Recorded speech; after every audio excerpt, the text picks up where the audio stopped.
আকাশে যত তারা পুলিশের তত তারা। কিছু সংখ্যক মানুষ জানে যে আমি জুলাই যোদ্ধা। তখন যে আমার দানের শীষ বুকে গাইতে গেছে, ওই দানের শীষে আমার এখন পর্যন্ত দানের শীষই রয়ে গেছে। বন্দুকের নলের মুখে দাঁড়াই আমরা বৈষম্যের বিরুদ্ধে দাঁড়াইলাম, কিন্তু ওরাই আবার বৈষম্য তৈরি করতে আছে। কেন ভাই, এগুলো কিসের দরকার?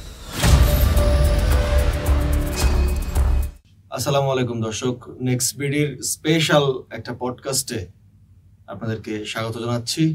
Special podcast season 1 episode 2। এই 2 নম্বর এপিসোডে আমরা যাকে সাথে নিয়েছি, আসলে মানুষ বলে না, মানুষ বেঁচে থাকে তার কর্মের মাঝে।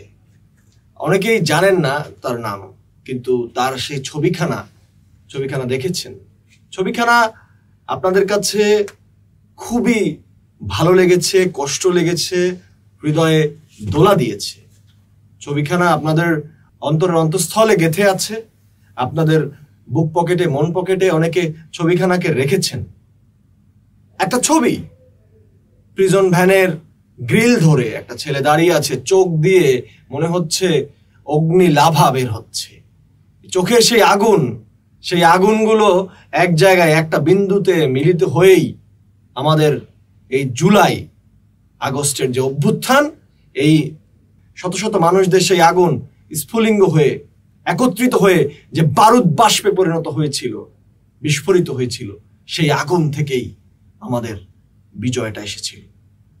সেই ছবিটা যার, শাহরিয়ার মাহমুদ শুভ আজকে আমাদের সাথে আমাদের স্টুডিওতে আজকের পডকাস্টে উপস্থিত হয়েছে। শুভ, কেমন আছেন? আসসালামু আলাইকুম, ভালো আছি। আমি একজন ছোট্ট মানুষ, তো এরকম এক ধরনের লাইভে আমার অনুভূতি প্রকাশ করার জন্য আপনি আমাকে আমন্ত্রণ করছেন, তার জন্য আমি অনেক কৃতজ্ঞ। শুভ, আমরা আপনার গ্রেফতার হওয়ার ঘটনাটা সরাসরি চলে যেতে চাই। আপনি কিভাবে গ্রেফতার হলেন এবং তারপরে আমরা ওই ছবি গল্পটায় যাব। ভাইয়া, গ্রেফতারের কথা আমার ওই দিনটা স্মরণ করলে মানে এক ধরনের ভয় ভীতি কাজ করে, আবার এক ধরনের ভালো লাগা কাজ করে। তো গ্রেফতারের বিষয় আমার ভাবতে মানে কান্না চলে আসে, মানে এই গ্রেফতারের বিষয়টা ভাবলেও। তো স্বৈরাচার হাসিনার পতনের উদ্দেশ্যে 29শে জুলাই তখন এক দফা আন্দোলন ছিল, যে আমাদের দাবি ছিল হাসিনার পদত্যাগ, আমাদের অন্য কোনো দাবি ছিল না। এটা তো এক দফা তো ঘোষণা হলো 3 তারিখ, মানে আপনারা তার আগে থেকেই এক দফা আপনাদের চিন্তায় চেতনা ছিল? সেটা আগে থেকে এক দফার মাঠ পর্যায়ে নেতৃত্ব দেওয়ার উপর থেকে আহ্বান দিয়েছিল, কিন্তু আমরা মাঠ পর্যায়ে এক দফা আন্দোলন সক্রিয়ভাবে সমঝোতা করতে পারিনি, সবাই একত্রিত হইতে পারেনি। কারণ স্বৈরাচারের তখনকার পুলিশ, আওয়ামী, সন্ত্রাসী, তারপর ছাত্রলীগ, তারা বিভিন্ন ধরনের হ্যারাসমেন্ট করছেন আমাদের উপরে। তারপরে আমাদের উপরে ভিডিওতে মানুষ দেখছেন যে কিভাবে অত্যাচার করছেন, গুলি নিক্ষেপ করছেন, আকাশ দিয়ে হেলিকপ্টারে গুলি করছেন, টিয়ার গ্যাস মারছেন। আমার চোখের সামনে অনেক ভাইদের শহীদ হইতে আমি দেখছি। তখন মনে হয়েছে যে আসলে কি শেখ হাসিনা জনগণের সরকার না স্বৈরাচার? আমার মনে হয়েছে যে উনি একজন স্বৈরাচার। ওনারে যত দ্রুত দেশ থেকে সরানো যায় ততই জনগণের কল্যাণ। এই যে আমাদের জন্মভূমি মাতৃভূমি, তো মানুষের কল্যাণ যে শেখ হাসিনারা যত দ্রুত পদক্ষেপ নিয়ে সরানো যায়। তো আমার এই অ্যারেস্ট করার মূল রিজন ছিল, আমার বাসা ছিল মহাখালী। তো আমি এক দফা আন্দোলনের জন্য প্রস্তুতি নিয়ে ব্র্যাক ইউনিভার্সিটি, আমার বাসার যেহেতু মহাখালী, তো আমার সম্মেলন সম্ভবত হওয়ার কথা ছিল ব্র্যাক ইউনিভার্সিটির ওই জায়গায়। তো আমি ব্র্যাক ইউনিভার্সিটির ওই জায়গায় যাওয়ার পরে আমি দেখতেছিলাম শত শত পুলিশ, সেনাবাহিনী, আদার্স শেখ হাসিনার 5টা বাহিনী, তারা বিভিন্ন ধরনের মানুষের তল্লাশি করতে আছেন, খুঁজতে আছেন যে কোনো ছাত্র আছে কিনা। এভাবে খুঁজতে আছেন এভাবে খুঁজতে আছেন যে আপনি কি আপনি যদি স্টুডেন্ট হন তা প্রমাণ দেখান, যখন আপনি প্রমাণ দেখাইতে যাবেন, আপনার স্টুডেন্ট কার্ড থাকলে আপনি স্টুডেন্ট কার্ড দেখাইতে যাবেন, তখন আপনাকে অ্যারেস্ট করবে। তো আমি স্টুডেন্ট কার্ড থাকলে অ্যারেস্ট করবে, হ্যাঁ আন্দোলনে আসছে মনে হয়। হ্যাঁ, আন্দোলনে আসছে যে এক দফা দাবি পূরণের জন্য। তো আমি হাঁটতে হাঁটতে আফতাবনগর গেটে দাঁড়াইছি, যে ওই জায়গায় কোনো পুলিশ বা কোনো ছাত্রলীগী সন্ত্রাসী বাহিনী ছিল না। তো আমি ওই জায়গায় দাঁড়ানোর পরে আমি চা খাইতেছিলাম,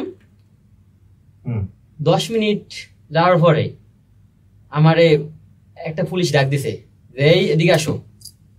আমি যাওয়ার পরে কয় তুমি কি? কয় আমি স্টুডেন্ট। কয় তুমি যে স্টুডেন্ট এটার প্রমাণ আছে? আমি আমার কলেজের কার্ড বের করে দেখাইছি। কোন কলেজের? আমি মিরপুর কলেজের, তখন অনার্স সেকেন্ড ইয়ারে পড়ি, ফিনান্স ব্যাংকিং ডিপার্টমেন্টের। তো তো আমি কার্ড দেখানোর পরে আমার বলতে আছে তোমার ফোন আছে? হ্যাঁ ফোন আছে। তোমার ফোন দাও। আমি কার্ড দিলাম, ফোন দিলাম, ফোন দেওয়ার পর ফোন লক খুলে দাও। তখন পর্যন্ত আমারে অ্যারেস্ট করা নাই, হ্যান্ডকাফ করা নাই। তো আমি ফোনের লক খোলার পরে আমার কিছু আন্দোলনের ডকুমেন্টস পাই। ডকুমেন্টস পাওয়ার পরই আমার অন্য যে কিছু ডকুমেন্টস ছিল, যে আমাকে এক দফা যে ফেসবুক পোস্ট করছি তখন, যে অনলাইন অ্যাক্টিভিটি ছিলাম তখন, ওই পোস্ট দেখার পরে আমার মানে অন্য পুলিশ হাবিলদার ডাকতেছে, এই রাজাকার পাইছি ডাক দিয়েছে। ডাক দেওয়ার পর তোমার বললো যে রাজাকার পাইছি। হ্যাঁ রাজাকার পাইছি। আমার বললো যে আমি তখন স্টুডেন্ট থেকে আমি রাজাকারে পরিণত হয়ে গেলাম। তো আমার তখন বলতেছে রাজাকার পাইছি, রাজাকার দর। আমি বলছি স্যার আমার সাইডে যান, আমি আন্দোলন করব না। আমি তাদের রিকোয়েস্ট করছি, রিকোয়েস্ট করার পরে সে শুনলো না। তো আমার মানে বলার পরে আমার হ্যান্ডকাপ পড়াইছে। আমার জীবনের প্রথম আমারে পুলিশ হ্যান্ডকাপ পড়াইছে। তো আমি হ্যান্ডকাপ কিভাবে পড়াই আমি তো ধারণা ছিল না। আমার পড়ানোর পরে আমারে কই মানে আমারে বলতে মানে ইয়ে করছে যে মানে এত পরিমাণে হ্যান্ডকাপ টাইট দিছে, আমার এই যে দাগ আছে এখনো, এই যে দাগ মানে এমন পরিমাণে টাইট দিছে যে আমার হাতে ঢুকিয়ে রক্ত বেরোইতেছিল। তারপরে তারা মানে হ্যান্ডকাপ পরানোর পর মানে 2 গালে কান বরাবর সোফার দিতে, মানে যখন সোফার দিতে মানে পড়ে যাইতাম। তো পড়ে যাওয়ার পরে কিছুক্ষণ অত্যাচার করার পরে আমার প্রিজন ব্যানে ঢুকাইছে। আমার ফোন, মানি ব্যাগ আর স্টুডেন্ট কার্ড সব নিয়ে গেছে। নিয়ে যাওয়ার পরে তারপরে তারা বাড্ডা থানায় নিয়ে যাইবে এমন সময় ব্র্যাক ইউনিভার্সিটির সামনে প্রিজন ব্যান দাঁড় করাইছে। তখন ওই জায়গায় অনেক সাংবাদিক ছিল, তারা ভিডিও নিতেছিল, ছবি নিতেছিল, আমারে প্রশ্ন করতেছিল যে ভাই আপনার অ্যারেস্ট করছে কেন? আমি বলতেছিলাম ভাই আমি স্টুডেন্ট, আমার এই অপরাধের জন্য আমার অ্যারেস্ট করছে। আপনি যে স্টুডেন্ট প্রমাণ আছে? হ্যাঁ আমার প্রমাণ আছে, কিন্তু আমার স্টুডেন্ট কার্ড পুলিশ নিয়ে গেছে। তারপরে ওই জায়গায় 5 মিনিটের মতো আমাদের রাখছিল। তো রাখার পরে তো দেখতে আছে যে সাংবাদিক বিভিন্ন ধরনের প্রশ্ন করতে আছে, ছবি তুলতে আছে, মিডিয়ায় অ্যাক্টিভ করার জন্য আমাদের ধরছে এইটা করার জন্য। কিন্তু অন্য একজন পুলিশ বলতেছে লই যাও। তো থানায় নিয়ে গেছে। থানায় নিয়ে যাওয়ার পরে বাড্ডা থানায় নিয়ে গেছে। তখন 12টা বাজে, দুপুর 12টা বাজে। তো সকালবেলা খাওয়া দাওয়া করছে, দুপুর আর খাওয়া দাওয়ার সুযোগ হয়নি। তো পুলিশে নিয়ে গেছে। তারপর বিভিন্ন ধরনের টর্চার করছে। ওসির ডিউটি অফিসারের রুমে নিয়ে পিছনে হ্যান্ডকাপ বাদ দিয়া তারপর অনেক অত্যাচার করছে। হাত পিছনে রেখে অত্যাচার বলতে কি মারছে আর কি? মারছে, তারপর ভয় দেখাইছে। মানে পুলিশের একটা আছে যে কথা আছে যে পুলিশের যত দ্বারা না আকাশে যত দ্বারা পুলিশের তত দ্বারা।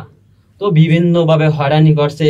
আমার মনে হয় যে একজন স্বাভাবিক মানুষের উপরে আমার উপরে যতটা অত্যাচার করছে, একজন স্বাভাবিক মানুষের উপরে অতটা অত্যাচার করা মানে বাংলাদেশের সংবিধানে এরকম কোনো নীতি নাই। কারণ আমি স্টুডেন্ট ছিলাম, আমার তো অন্য কোনো দোষ ছিল না, আমার সাথে তো অন্য কিছু পাইনি যে আমার দ্বারা দেশ বিরোধী কাজ করার মতো অন্য কোনো নেগেটিভ কিছু সাইড ছিল না আমার। আমার অপরাধ ছিল যে আমি স্টুডেন্ট ছিলাম। তখন তো রাত্রে বাসায় গিয়ে খোঁজ দিতে কোন বাসায় স্টুডেন্ট আছে। তো আমাদের দোষ ছিল এইটাই। আচ্ছা, ওই যে প্রিজন ব্যানের যে ছবিটা, ওইটা কোথাকার ছবি ভাই? ওইটা বলছিলাম যে ব্র্যাক ইউনিভার্সিটির সামনে যে 5 মিনিট দাঁড় করা হয়েছিল, তো তখন আমারে বিভিন্ন ধরনের প্রশ্ন করতেছিল সাংবাদিকরা ওই সময় তোলা ছবি। জি ভাই। আচ্ছা আচ্ছা আচ্ছা। এরপরে আপনাকে কি রিমান্ডে নেওয়া হয়েছিল নাকি? ভাই আমি রিমান্ড বলতে পারি না, আমি ছোট মানুষ, আমার বয়স 23 বছর মতো, আমি ছোট মানুষ ভাই। রিমান্ড কখন আমি হয়তো শুনছি, কিন্তু আমার যে অত্যাচার করছে রিমান্ডের থেকে কম না। আচ্ছা, খাওয়া দাওয়া কি করতে দিয়েছে নাকি? ভাই খাওয়া দাওয়া, দুপুরে খাওয়া দাওয়ার সিস্টেম হয়নি। রাত্র 3টার সময় আমারে ভাত দিছিল, কিন্তু আমি খাইতে পারিনি। মানে কিভাবে খাবো, আমি চিন্তা করতেছিলাম যে আমার যদি মাইরে ফেলায়, তো আমার কোনো কাউরে ফোন দিতে দেয় নাই, কোনো কাউরে জানাইতে দেয়নি যে আমারে অ্যারেস্ট করা হয়েছে। হ্যাঁ, পরিবার কাউরে আমার জানাইতে দেয়নি। আমি ভাবতেছিলাম যে আমারে হয়তো রাত্রে 300 ফিটের যে পূর্বাচল এলাকা আছে বা নিয়া হয়তো মাইরে ফেলাইতে পারে। মাইরে ফেলাইলে তখন তো আমার ফ্যামিলি ফাইলব না। তো আমার খারাপ লাগতেছিল, আমি কিভাবে খাওয়া দাওয়া করি। তখন আমার তো কান্না আসতেছিল ভাই। খাওয়া দাওয়ার মুড ছিল না? না, কোনো ধরনের মুড ছিল না। তারপরে পরিবারের সাথে কি টোটাল 7 তারিখের আগ পর্যন্ত আর কোনো যোগাযোগ? না, পরিবারের সাথে আমি টোটালি কখনো মানে আমার কোনো সংযোগ যোগাযোগ করতে দেয়নি। আমার পরিবার খুব চিন্তিত ছিল। আমার ফ্রেন্ড সার্কেল, আমার তখন একটা ফ্রেন্ড ছিল আমার বাসায়, আমার বন্ধু, খুব কাছের বন্ধু, নাম হলো মহিব। আমি তখন ম্যাচে ছিলাম। তো ওই চিন্তা ম্যাচে ও খাওয়া দাওয়া করেনি, ও কান্না করছে যে আমি কই গেলাম, আমার কি মায়ের ফেলাইছে, আমারে কি করছে পুলিশ না কিরা গুম করছে। তারা তো নিশ্চিত সন্দেহ ছিল যে হয়তো আমারে গুম করছে বা মারে ফেলাইছে। আমার মায়ের ফেলাইয়া হিসাবে কি করছে। আদালতে নেয় নাই? না, আদালতে নেয় নাই ভাই। পুরোটা থানায়? পুরোটা সময় বাড্ডা থানায় ছিলাম, কিন্তু পুরোটা থানায় পুরোটা সময় ভাই খুব অত্যাচার করছে, অত্যাচারের উপরে অত্যাচার। তখন মনে হয়েছে যে আমি কি বাংলাদেশে জন্মগ্রহণ করে ভুল করছে, না আমার একটা যে অধিকার, আমি যে গণতান্ত্রিক প্রজাতন্ত্র রাষ্ট্র হিসাবে রাষ্ট্র, তো এই রাষ্ট্রে যে আমার যে একটা অধিকার আছে, মৌলিক অধিকার, আমি কি এইটা চাইয়ে ভুল করছি? আমার বারে বারে এটাই করছে। তারপর আমি ভাই নামাজ পড়ি, কন্টিনিউ নামাজ পড়ি। তো আমার নামাজ পড়তে খুব কষ্ট হয়েছে, তো উজু করতে কষ্ট হয়েছে। তারপরে ওয়াশরুমে তো জানেন তো ভাই, খুব খারাপ অবস্থা, ঘুমানোর কোনো ওয়ে ছিল না। এত পরিমাণে যে আয়নাগরের সেম যে ওই বর্তমানে ওই বাড্ডা থানা একটা আয়নাগরের দ্বিতীয় আয়নাগর ছিল বাড্ডা থানা। আচ্ছা, তারপরে মুক্তি পাওয়া হলো কবে? মুক্তি পাওয়া হয়েছে ভাই 5 তারিখ। তো আপনার সৈরিয়া স্যার পদত্যাগ করে ইন্ডিয়া চলে গেছেন। তারপরে 6 তারিখ 7 তারিখ আমি আলো দেখতে পাইছিলাম। আমি ভাবতে পারি না যে আমি আবার জীবিত সবার সামনে আসবো, ফেরত আসবো, এটা কল্পনা করতে পারি। আয়নাগর থেকে আমি পুনরায় ফেরত আসবো, মা বাবা, ভাই ব্রাদার, তারপর বন্ধু বান্ধব, সবার সাথে আবার পুনরায় আবার জীবন ফিরে পাবো, এটা আমি কখনোই কল্পনা করি না। এরপরে এই যে ছবি ভাইরাল হওয়ার বিষয়টা কিভাবে হলো? ভাইরাল হওয়ার বিষয়টা আমি যখন আমার যখন ছাড় দেয়, তখন আমি অনলাইনে আসি। তারপর দেখলাম অনেকে আমার ছবি নিয়ে পোস্ট করছে। তো বিভিন্ন ধরনের ক্যাপশন ছিল, রক্তচক্ষু, এরকম ছেলে হাতারে একটা। তো পিনাকি ভট্টাচার্য আছে, উনি প্রথম হয়তো পোস্ট করছিল। তারপর বিভিন্ন পেজ থেকে, তারপর ফারুকি, বর্তমানে যে উপদেষ্টা ফারুকি, তারপরে অনেকে পোস্ট করছে, কিন্তু আমার সবার নাম মনে নাই। কিন্তু ওনারা জানেন না যে আমি ব্যক্তি, যে ওই ছবিটা আমি। যারা পোস্ট করেছে তারা আপনাকে আর কেউ জানে না? না ভাই, আমাকে জানে না, কিন্তু তারা ছবিটা পোস্ট করে ফেসবুকে, ইনস্টাগ্রাম, অনলাইনে, সংবাদ মিডিয়ায় কিন্তু পোস্ট করে অনেক প্রশংসা করছে। কিন্তু আমি আদৌ ওই যে ব্যক্তিটা আমি শুভ, কিন্তু ওইটা কেউ জানে না। অল্প কিছু সংখ্যক মানুষ আমার সাথে ফেসবুকের এই যারা অ্যাড আছে, কিছু সংখ্যক মানুষ জানে যে আমি জুলাই যোদ্ধা। তারপরে যেটা বলছিলাম যে এই যে বিভিন্ন জায়গায় প্রদর্শনী হচ্ছে, কত জায়গায় প্রদর্শনী হয়েছে, যে সেই প্রদর্শনীতে আপনার সেই ছবি জায়গা পেয়েছে? ভাই প্রদর্শনী বলতে 5 তারিখের পরে অনেক জায়গায় প্রদর্শনী হয়েছে। পান্থপথ দিক গ্যালারিতে আমার ছবিটা জায়গা পাইছে। তারপর জাতীয় জাদুঘর শিবির কর্তৃক ওই জায়গায় ছবিটা আমার রাখছে। তারপরে ঢাকা বিশ্ববিদ্যালয়ের সামনে আমার দেওয়ালে আমার ছবিটা মানে আর্ট করছেন, তারপর Graffiti। মিরপুরে, তারপরে সিলেটে, তারপর পটুয়াখালী জুলাই যোদ্ধাদের নিয়ে একটা করছে তো ওই জায়গায়, তারপর লাস্টে জীবন আহমেদ ভাইয়ের একটা সাংবাদিক ছবির মানে তখন যে ছবি ভাইরাল হয়েছে ওই সব মানে 172টা ছবি রিলিজ করছেন উনি, তো ওই জায়গায় আমার ছবিটা রাখছেন। আচ্ছা আচ্ছা। তো আমি সব জায়গায় যাইতে পারি না, আমার যাইতে ইচ্ছা করে কিন্তু আমার দেখতে ইচ্ছা করে যে আমার ছবিটা রাখছে, কিন্তু আমি মানে কাজে ব্যস্ততার কারণে আমি যাইতে পারি না ভাই। আচ্ছা, এখন কিভাবে চলছে জীবন? ভাই বর্তমানে আপনি যে বলছিলেন যে আমার ছবিটা ভাইরাল হয়েছে, কিন্তু আমি যে আদৌ ব্যক্তি, আমি কিভাবে আছি, কিভাবে সংসার চালাই, কিভাবে আমি মধ্যবিত্ত সংসারের ছেলে, তো কিভাবে চলছে আমার জীবন এটা কেউ খোঁজখবর নিয়ে দেখে না, কেউ জানতেও চায় না যে আমি আসলে কিভাবে দিন কাটাইতে আছি। ছবির যিনি অভিনেতা, সেই অভিনেতার খবর আর কেউ নেয়নি? কেউ নেয়নি। আচ্ছা। তবে যা আমরা যারা প্রাকৃতিক ভাবে জুলাই সংগ্রাম যোদ্ধা, তারপরে গণ অভ্যুত্থানে অংশগ্রহণ করছি, তারা কোনো ধরনের খারাপ কাজকর্মতে আমরা অ্যাড হই না, লিপ্ত হই না। গুলশান 1-এ রাজ্জাক, সুলাইমান ওই আসলে কিন্তু জুলাই যোদ্ধা না, ওই কিন্তু চাঁদাবাজি করে ধরা খাইছে, তারপরে মানুষ একটা ভুল বদলি করছে যে ওরা কিসের জুলাই যোদ্ধা, কিন্তু যারা প্রকৃত জুলাই যোদ্ধা তারা কিন্তু কখনোই খারাপ কাজে লিপ্ত হয়নি, হইবে না ইনশাল্লাহ, এটা আমার ভরসা। জুলাইয়ের স্পিরিটকে যারা ধারণ করেছে তারা অন্যায়ের সাথে যাবে না। এটাই বলতে চাচ্ছেন? জি ভাই। তো শুভ, আপনার রাজনীতির সাথে কোনো সম্পৃক্ততা আছে কিনা? হ্যাঁ ভাই, আমি রাজনীতিতে বর্তমানে সক্রিয় একজন কর্মী। এটা কি আগে জুলাইয়ের আগে থেকে ছিল? হ্যাঁ, জুলাইয়ের আগে থেকে আমি সক্রিয় কর্মী। আমি বিভিন্ন ধরনের প্রোগ্রামে অ্যাটেন্ড করছি, দলের নৈতিক কাজগুলো আমি নিজের নৈতিক হিসাবে ধারণ করছি। আমি জিয়ার আদর্শের একজন সৈনিক ভাই। আচ্ছা। জিয়ার আদর্শকে ধারণ করেই হয়তো আমি মানে রাজপথে অ্যাক্টিভ, তো তার আদর্শকে আমি খুব শ্রদ্ধা করি। ঠিক আছে। আচ্ছা, এই আদর্শের সাথে জড়িত কিভাবে হওয়া? আমি তখন ক্লাস 3-তে পড়ি, তখন হয়তো নির্বাচন ছিল আমার মনে নাই, কিন্তু আমি তখন আমার পাথরঘাটায় মানে বরগুনা জেলায়, তো দেশনেত্রী খালেদা জিয়া, তো উনি একটা প্রোগ্রামে গেছিল, তখন দেখছিলাম হাজার হাজার মানুষ তারে দেখার জন্য মানে গেছিল। আমি তখন ছোট, কিন্তু আমার যাওয়ার সুযোগ হয়নি। তখন সবাই মিছিল করতেছিল দানের শীষ, তো তখন যে আমার দানের শীষ বুকে গাইতে গেছে, ওই দানের শীষই আমার এখন পর্যন্ত দানের শীষই রয়ে গেছে। কিন্তু অন্য কোনো আমি কোনো যে বিগত 17 বছর যে স্বৈরাচার শাসন করছে, আমি তাদের সাথে কোনো সহমত হইনি, একমত পোষণ করিনি। যে আমার নেত্রী আপসীর নেত্রী, তার তার তার আপসীয়তা দেখে আমি দলকে ভালোবাসি। তারপর জিয়াউর রহমানের আদর্শকে দেখে আমি দলকে ভালোবাসি। আমার চাওয়া একটাই যে যারা দল করবেন অবশ্যই জিয়াউর রহমানের আদর্শকে বুকে ধারণ করে দল করবেন।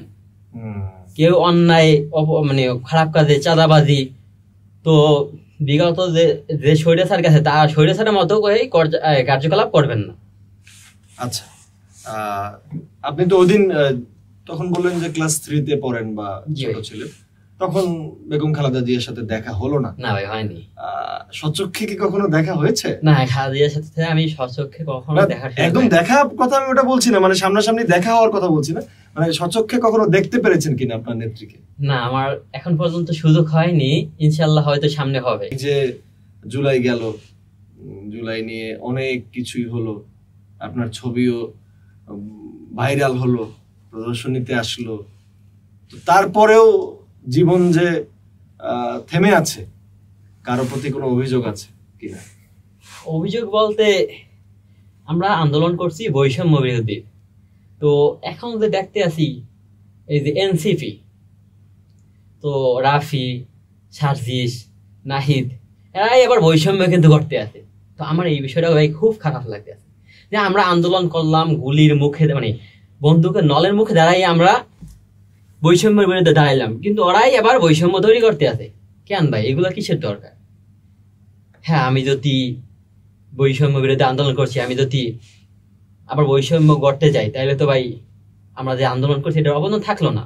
আচ্ছা, আমাদের তাহলে তো মানুষ দাম দিল না। আচ্ছা, তো শুভ পড়াশোনা চলছে এখন? হ্যাঁ ভাই, আমি যখন আন্দোলনে অংশগ্রহণ করছি তখন অনার্স সেকেন্ড ইয়ারে ছিলাম। আচ্ছা। তো বর্তমানে আর্থিক অবস্থার দিক থেকে আমি সংকটে আছি, তার জন্য আমার পড়ালেখা ইয়ার গ্যাপ চাইতে আছে, কিন্তু আমার পড়ালেখার ইচ্ছা থাকাকালীন অবস্থায় আমি পড়ালেখাটা আমি চালাইতে পারতেছি না ভাই। তা আমার খারাপ লাগতে আছে।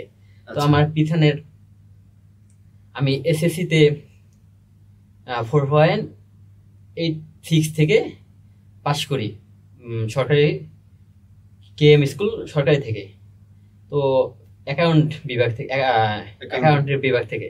তো তারপরে অ্যাকাউন্ট থেকে আমি এইচএসসি দিই, তারপরে এ প্লাস পাই। তারপরে আমি মিরপুর কলেজে অ্যাকাউন্টিং বলতে কমার্স? হ্যাঁ, কমার্স থেকে। আচ্ছা আচ্ছা, বিজনেস স্টাডি থেকে। তারপরে আমি মিরপুর কলেজে ভর্তি হওয়ার পরে মানে ফার্স্ট ইয়ার পরীক্ষা দিই অনেক কষ্ট করে, নিজের অর্থ নিজে উপার্জন করি। তারপরে আমার ফ্যামিলি থেকে আমার কোনো সাপোর্ট দেয় না, মানে সাপোর্ট দেওয়ার ওরকম ক্যাপাসিটি আমার ফ্যামিলির নাই। আচ্ছা। তো তারপরে ফার্স্ট ইয়ার পরীক্ষা দেওয়ার পরে আমি সেকেন্ড ইয়ার পরীক্ষা দিতে পারি না ভাই, কলেজে অনেক বকেয়া হয়ে যায়। বকেয়া দেওয়ার পরে আর মানে বকেয়া পরিশোধ করার সক্ষমতা আল্লাহ আমার দেয়নি, আর আমি সামনে আগাইতে পারিনি। তো আমার থার্ড ইয়ার চলতে আছে ফিনান্স ব্যাংকিং ডিপার্টমেন্ট। এখন জীবিকা নির্বাহ কিভাবে হচ্ছে ভাই? বর্তমানে আমি একটা কাজ করতাম, কিন্তু বর্তমানে কাজ নাই বলতেই চলে। আমার কোনো মানে আর্থিক বা কাজ এরকম কোনো কিছু নাই আমার বর্তমানে, ঠিক আছে? আমি বর্তমানে খুব খারাপ অবস্থায় আছি। এমনিতে আপনার এলাকা কোথায়? আমার এলাকা ভাই বরিশাল বিভাগ, পাথরঘাটা উপজেলা। আচ্ছা আচ্ছা আচ্ছা। তো আমি ছাত্র রাজনীতিতে খুব সফল। আমি প্রথমে কলেজ ইউনিটে যুগ্ম আহ্বায়ক হিসাবে নির্বাচিত হই। তারপরে বর্তমানে হ্যাঁ, পাথরঘাটা উপজেলা ভাই, সরকারি কলেজ। তো তারপরে আমি বর্তমানে উপজেলায় ভালো পোস্ট পজিশন আশাবাদী। হয়তো আমার দল ভালো পোস্ট পজিশন রাখবে, ঠিক আছে? তো নিশ্চয়ই দল আমার নিশ্চয়ই আপনার মূল্যায়ন করবে, কষ্টের, আপনার শ্রমের, আপনার মেধা, ত্যাগ, সকল কিছুর মূল্যায়ন করুক। তো শুভ, আমরা কেমন বাংলাদেশ দেখতে চাচ্ছি, মানে সামনে কি চাচ্ছি বা আমরা কি দেখতে চাই, বাংলাদেশটা কেমন হবে? দেশ নায়ক তারেক রহমান আমার লিডার, উনি বলতেছিল সবার আগে বাংলাদেশ। জি।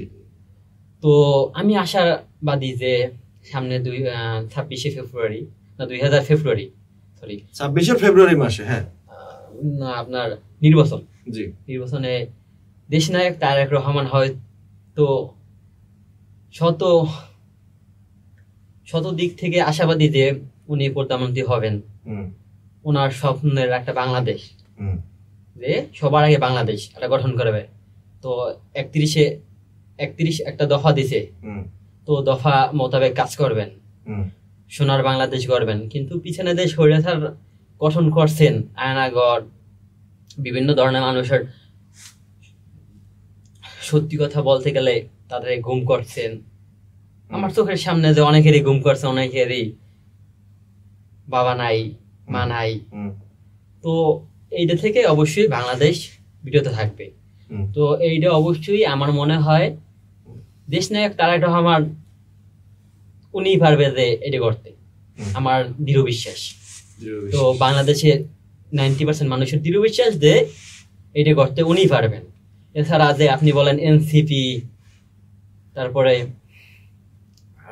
জামাত, শিবির, অনেক পার্টি আছে, জাতীয় পার্টি, তারা কখনোই এরকম মানে আমার যে সোনার বাংলাদেশ চাওয়া এমন বাংলাদেশ গড়তে পারবেন না। তারা বিগত দিনে কখনো স্বৈরাচারের বিরুদ্ধে আন্দোলনে আসেনি, রাজপথে আসেনি। তাদের উদ্দেশ্য ছিল যে, একটা কথা আছে না, যে লুঙ্গি তলায় বৈশা তারা রাজনীতি করছে, তাদের উদ্দেশ্য ছিল ওইরকম। এখন সুসময় আসছে, এখন তারা চাইতেছে যে তাদের মতো মব সৃষ্টি করতে, কিন্তু আমরা চাই না যে তাদের মতো মব সৃষ্টি করতে। তো আমরা চাই শুভ, আমরা আসলেই চাই যে বাংলাদেশটা সুন্দরভাবে চলুক। শুভ নিজে কি হতে চায়? বাংলাদেশের গল্প তো শুনলাম ভাই, আমি হইতে চাই বলতে আমার যতটুক দলের জন্য ত্যাগ করছি, যতটুক অত্যাচার সহ্য করছি, যতটুক স্বৈরাচারের আমলে আমি এলাকায় থাকতে পারিনি। আমি ঢাকা, চট্টগ্রাম, বিভিন্ন এলাকায় বব ঘুরে থাকছি। জীবনযাপন করছে। এইটা আমি চাই যে এটা আমার দল থেকে মূল্যায়ন করা হোক। আমার আর কিছু চাওয়া পাওয়া নাই। আর যদি আমার একটা ছোট্ট আশা, আমার যদি দেশ নায়ক তারেক রহমানের সাথে একসাথে দেখা করার সুযোগ দিত, আমি একটা ছোট্ট কর্মী, তার ছাত্র দলে একজন ছোট্ট অনুজ কর্মী, উনি যদি আমার একটু কৃতজ্ঞ রাখতেন, যে আমার তার বুকে টাইনে নিতেন, আমি হয়তো আর কিছু চাইতাম না দলের থেকে। এটা কি আদৌ কি ভাই সম্ভব? আমার কি নিব? এটা তো আসলে আমাদের পক্ষে বলা কঠিন। শুভ, আপনার আবদারটা অনেক কঠিন। তিনি একজন বাংলাদেশের এত বড় একটা রাজনৈতিক দলের প্রধান। আমরা চাইবো আমাদের এই অনুষ্ঠানের মাধ্যমে আপনার এই আশাটি আসলে পৌঁছে যাক তার কাছে। যদি কোনোভাবে পৌঁছে যায়, আমরা আপনার স্বপ্ন পূরণ হোক, আপনার সেই মধুর স্বপ্নকে আপনি আলিঙ্গন করতে পারেন, সেই শুভকামনা রইল। সর্বশেষ প্রশ্ন শুভ, সেটা হচ্ছে যদি আবারও কখনো বৈষম্য দানা বাঁধে, শুভরা কি আবার যুদ্ধে নামবে? ইনশাল্লাহ ভাই, আমি 100-তে 100 আমি প্রস্তুত ভাই। আমি বৈষম্য বিরোধী ছাত্র আন্দোলন, গণ অভ্যুত্থানে আমার চোখের সামনে অনেক পুলিশ, স্বৈরাচার বাহিনী, আমরা তাদের নাম দিচ্ছি যে স্বৈরাচার বাহিনী পুলিশ, ওপেনে গুলি করছে। আমারও কিন্তু গুলি লাগছিল, কিন্তু আমি অতটা আহত হইনি। আমি সাময়িক ট্রিটমেন্ট করার পরে তো আবার সুস্থ হই। আমার গুলি লাগছিল 18 জুলাই রামপুরা। রাবার বুলেট না ভাই, ছোট ছোট আপনার ছড়াগুলি। তো 18 তারিখ বিকাল বেলা আমার লাগছিল। আমি তারপরে সাময়িক সময়ের জন্য আহত হয়েছিলাম ট্রিটমেন্ট করার পরে। তখন তো হসপিটালে যাওয়ার ছিল না, ভয় লাগতেছিল যে আমি যে হসপিটালে যাওয়ার পর যদি বলি যে আমি আন্দোলনে গুলি খাইছি, আমার যদি আওয়ামী লীগের সন্ত্রাসী বাহিনীর হাতে ধরাই দেয়, তো আমি ফার্মেসি দিয়ে ট্রিটমেন্ট চালাইছিলাম। আমার একটা ভয় কাজ করছিল ভাই।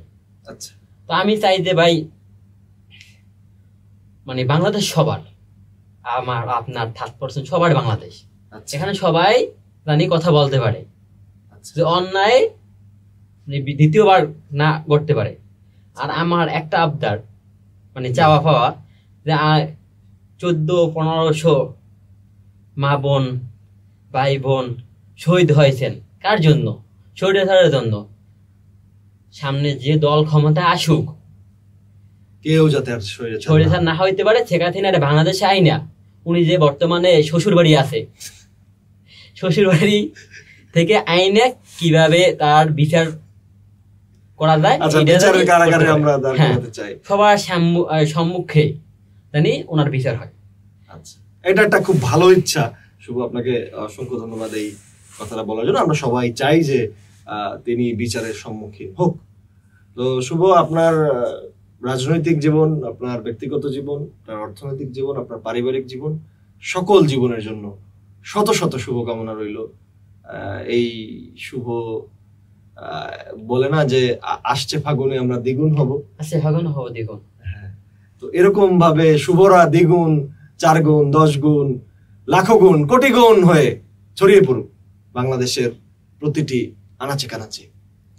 দর্শক, আমরা শাহরিয়ার আহমেদ শুভর গল্পটা শুনলাম, যেই চক্ষুর কথা বললাম, যে অগ্নি লাভা, যেটা দেখে আমরা আন্দোলিত হয়েছিলাম, আমরা উত্তেজিত হয়েছিলাম, আমরা উদ্বেলিত হয়েছিলাম, আমরা উৎকণ্ঠিত হয়েছিলাম, আমরা সাহস পেয়েছিলাম। সেই সাহসটুকুকে সঞ্চার করে আমরা আগামীর বাংলাদেশ বিনির্মাণের পথে এগিয়ে যাব।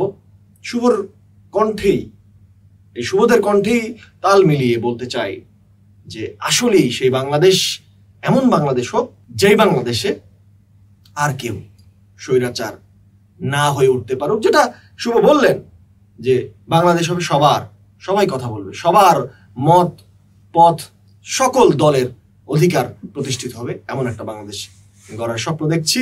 আজকের এই পডকাস্টটি সময় নিয়ে দেখার জন্য আপনাদেরকে অনেক অনেক ধন্যবাদ। আশা করছি সামনে এরকম আরো অনেক শুভদের গল্প নিয়ে আপনাদের সামনে হাজির হব। ততক্ষণ পর্যন্ত ভালো থাকবেন, সুস্থ থাকবেন। আসসালামু আলাইকুম।